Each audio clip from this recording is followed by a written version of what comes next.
Nothing brings me more joy than helping people better understand the tool they have to live their life on purpose.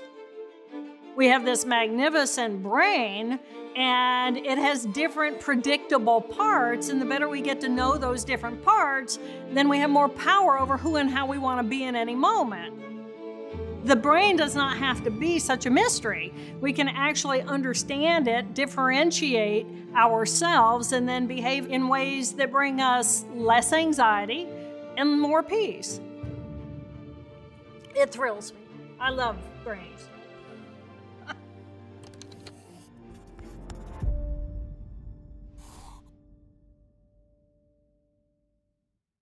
I am Dr. Jill Bolte Taylor. I'm a neuroanatomist and the author of My Stroke of Insight and Whole Brain Living. I'm a neuroanatomist. I study the anatomy of the brain. So I can visualize in my brain the circuits of how all the information comes in order for me to be able to have a perception of reality. When we look at the human brain, it has emotional tissue in the right hemisphere and the left hemisphere, and it has thinking tissue in both the right hemisphere and in the left hemisphere. So we end up with these 4 very specific groups of cells, modules of cells, that result in very specific skill sets, resulting in very specific personalities that we all exhibit.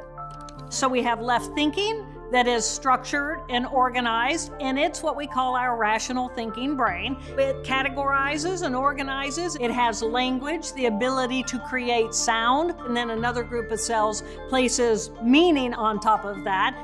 I know when I'm being analytical and I'm being structured and organized and I'm planning things for the future, or I'm counting 1 + 1 = 2, I know that that's my left thinking portion of my brain.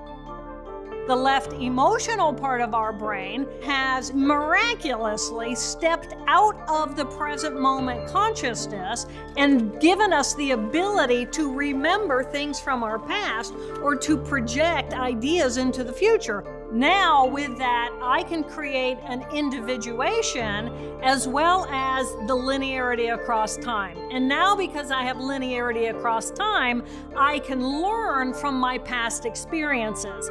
The right emotional part of my brain is then, how does it feel to be in my body in the present moment? What does it feel like when I dive into the water and I feel the pressure push against my body? What does it feel like to feel water as wet?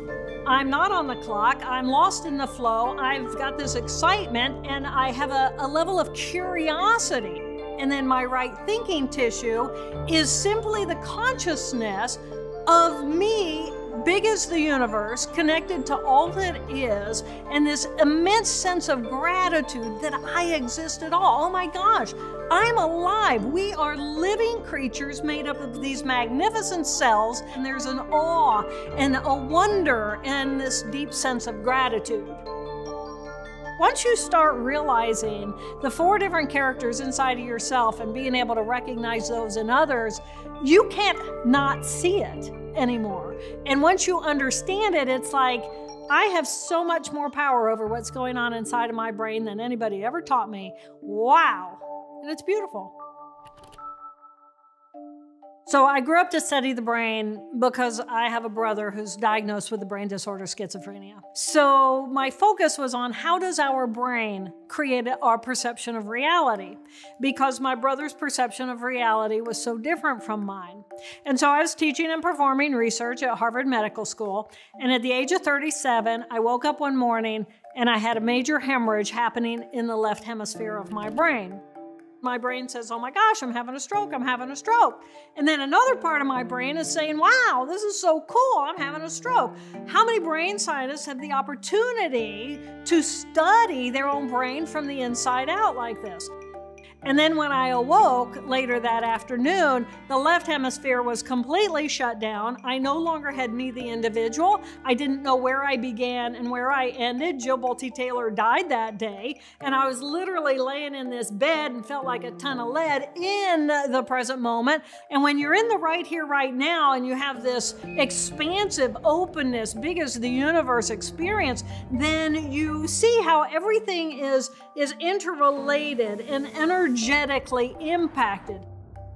So I still had those portions of my brain functioning, but me, the individual, I was gone. And we really had no idea, even following surgery, what I would get back, or if I would have any ability to have any recognition or recollection of the identity that I had had for 37 years.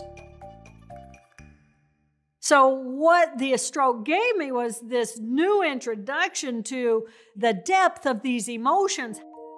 However, my sadness, my grief is a whole body, whole envelopment, and it takes you to your knees, and it takes you to the floor, and you just flood with this incredible emotion, and wow, I feel this because I loved.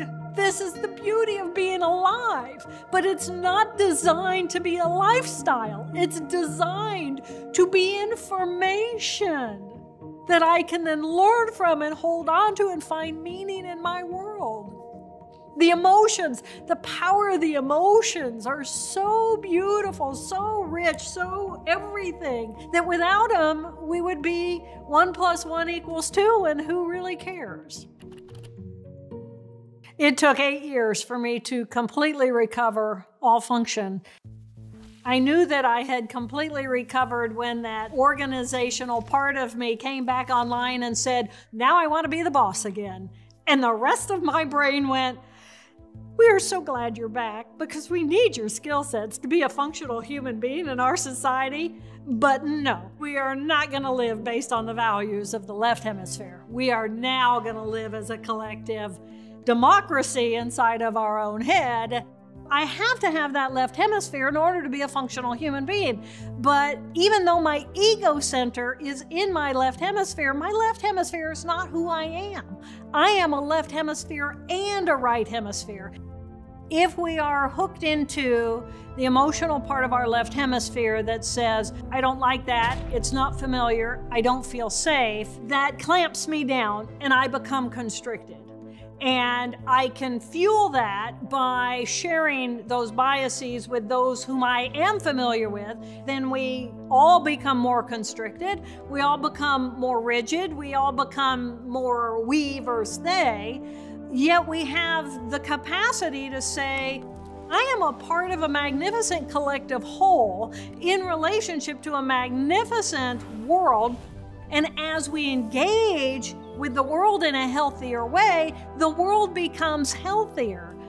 We have the capacity to understand and have a healthy relationship with all the different parts of who we are. And when we look at the anatomy of the brain, when we get that streamlined activity between the 2 thinking parts of our brain, the 2 emotional parts of our brain, and we're having a whole brain life, wow, things change.